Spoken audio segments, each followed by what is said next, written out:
양소영 변호사의 상담소, 양담소를 찾아주신 여러분 환영합니다. 양소영입니다. 경기도 분당에 있는 네이버 사옥은 건물 전체가 통유리로 되어 있습니다.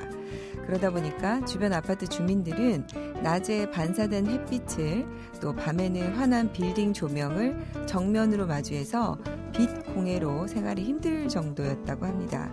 참다 못한 아파트 주민 60여 명은 2010년 네이버를 상대로 손해배상 소송을 제기했는데요. 사옥의 통유리 외벽에 빛이 반사돼 주민들의 피해를 입고 있으니 손해배상은 물론 태양 반사광 차단시설을 설치해달라고 그렇게 소송을 제기했습니다. 자, 이 재판 어떻게 됐을까요? 법무법인 승인 양소영 변호사입니다.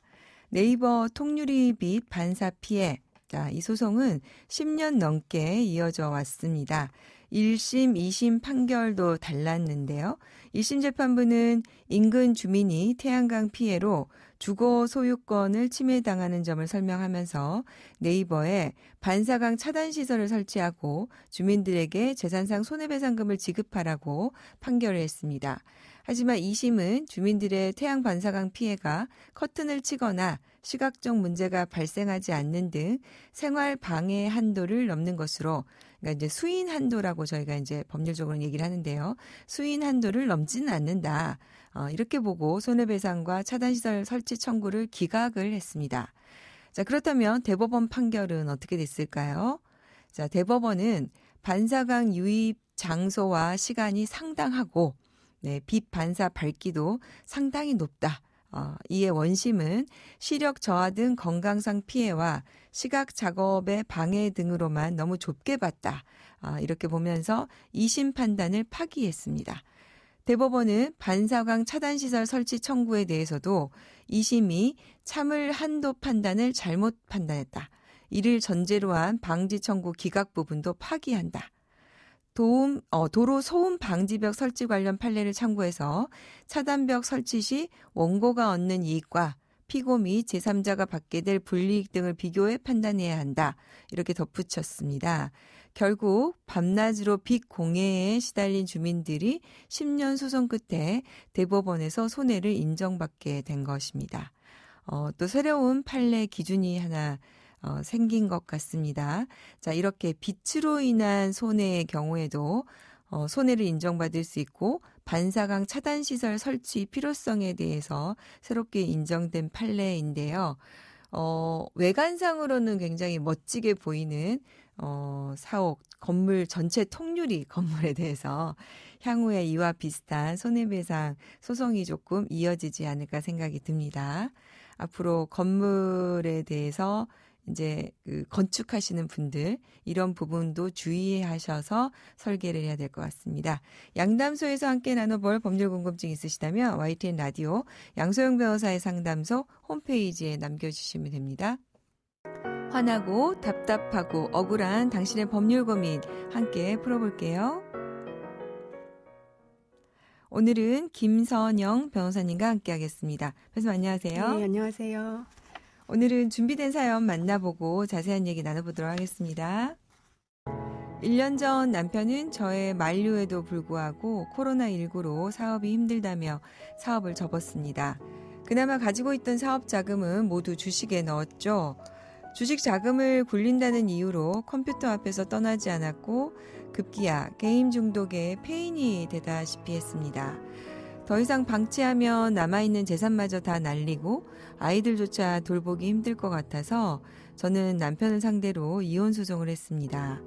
당시 조정 절차에서 아파트는 저의 소유로 하고 나머지 현금은 남편이 갖는 것으로 정하고 향후 위자료와 재산 분할을 청구하지 않는다는 내용으로 합의를 했습니다.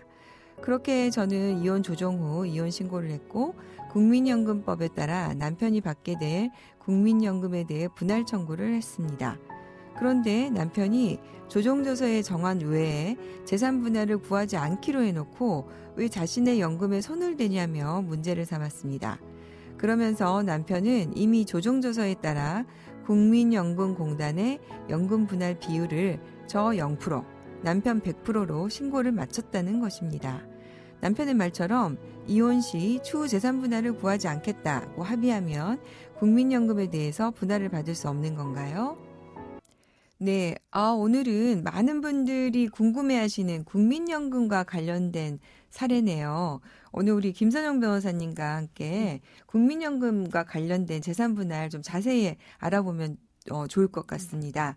자, 국민연금 재산 분할 받을 수 있는지 이 부분 변호사님 좀 먼저 법 조항 관련해서 먼저 소개를 좀 해주시죠. 네, 국민연금법 64조를 살펴봐 드리겠습니다. 거기에 이제 국민연금 분할연금 수급권자의 행사 요건을 정하고 있는데요.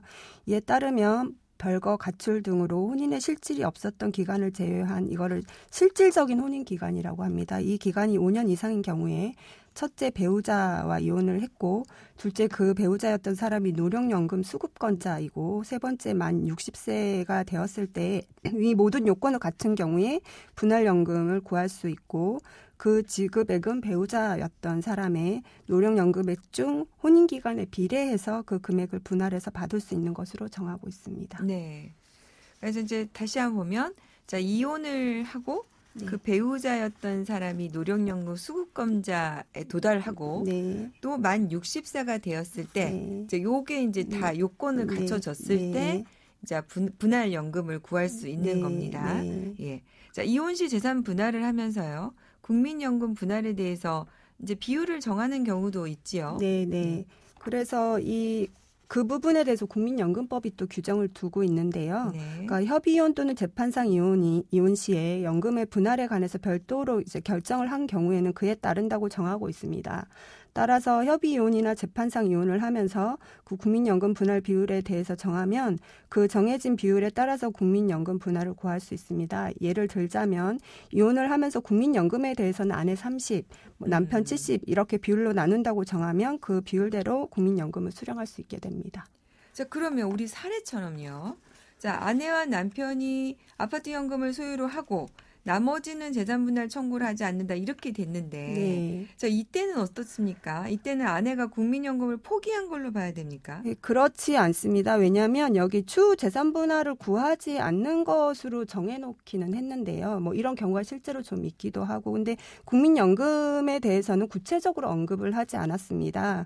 그래서 우리 법원이 이러한 경우에 그 국민연금법에 규정된 이혼 배우자의 분할연금 수급권은 그러니까 민법상 재산 분할 청구권하고는 구별되는 것으로서 국민연금법에 따라서 이혼 배우자에게 그러니까 이혼 배우자가 직접 수령할 수 있는 이혼 배우자의 고유한 권리라고 하면서 그 국민연금법 64조의 이 제1항에서 연금의 분할에 관해서 별도로 결정된 경우에 그에 따른다고 명시가 되어 있는데 여기서 연금 분할에 관해서 별도로 결정된 경우라고 하기 위해서는 협의 이혼 또는 재판상 이혼에 따른 그 재산 분할 절차에서 그 이혼 당사자 사이의 연금의 분할 비율 등을 달리 정한 명시적인 합의가 있었다거나 법원이 이를 달리 결정하였음이 분명히 드러나야 하는 것이고 그 합의서나 조정조서에 그 연금 분할 비율 등이 별도로 명시되지 않는 경우에는 그 재산 분할 절차에서 그 이혼 배우자가 자신의 분할 연금 수급권을 포기하거나 그 자신에게 불리한 분할 비율 설정에 동의하는 합의가 있었다고 쉽게 단정해서는 안 된다고 판단을 했습니다.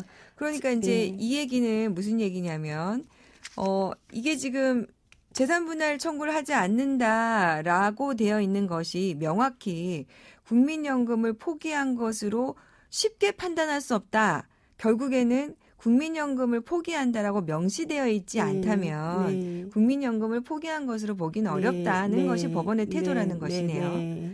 그러면 이제 오늘 이 우리 양담소를 들으시는 분들이 이제 이혼 조정을 앞으로 하시면 만약에 상대방이 내 국민연금에 손대지 못하게 하고 싶다라고 한다면 그 조정조서에 국민연금 수급에 대해서는 포기한다. 이걸 명시적으로 기재를 하도록 해야지. 그게 안 되어 있다면 당연히 법상으로 받을 수 있을 것이다라고 생각해야 된다는 걸 유의하셔야겠군요.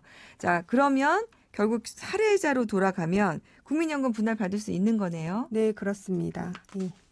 자, 정리 한번 다시 해주시겠습니까? 그 사례의 경우에도 이제 아내와 남편이 추후 재산 분할 청구를 하지 않는다고만 정했고 연금에 대해서는 연금 분할에 관해서 별도로 명시하지 않았기 때문에 아내가 연금 분할 청구권을 포기한 것으로까지는 볼 수가 없어서 국민연금법에 따라서 혼인기간에 비례해서 연금 분할을 받으실 수 있습니다. 네.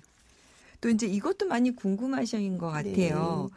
자, 그러면은 이혼한 아내는 본인하고 배우자가 모두 60세가 될 때까지 이렇게 기다렸다가 그 분할 청구권을 행사해야 되는 겁니까? 그렇지는 않습니다. 국민연금법이 또 규정을 정하고 있는데요. 네. 국민연금법 제64조의 3은 이혼한 배우자 및 상대방이 연금 수령 연령이 될 때까지 기다려서 이제 분할 연금 청구권을 행사하는 경우에 번거로움을 고려해서 또 잊어버릴 수 있잖아요. 그렇죠. 예, 네. 깜빡하고 뭐 청구하는 걸 잊어버릴 수도 그러니까요. 결국에 못 받으실 수도 있으니까 이런 부분을 이제 보완하기 위해서 비록 국민연금 수령 연령에 도달하기 이전에 이혼하는 경우에는 네. 이혼의 효력이 발생하는 날로부터 3년 내에 네. 분할 연금 청구권을 미리 행사할 수 있도록 정하고 있습니다. 그럼 미리 네. 제가 그거 나중에 이거 받을게요라고 네. 신청할 수 있다는 거네요. 그렇습니다. 3년 네. 이내에만 하시면 됩니다. 네. 그러면 이거를 분할연금 선청구라고 이렇게 합니까? 네.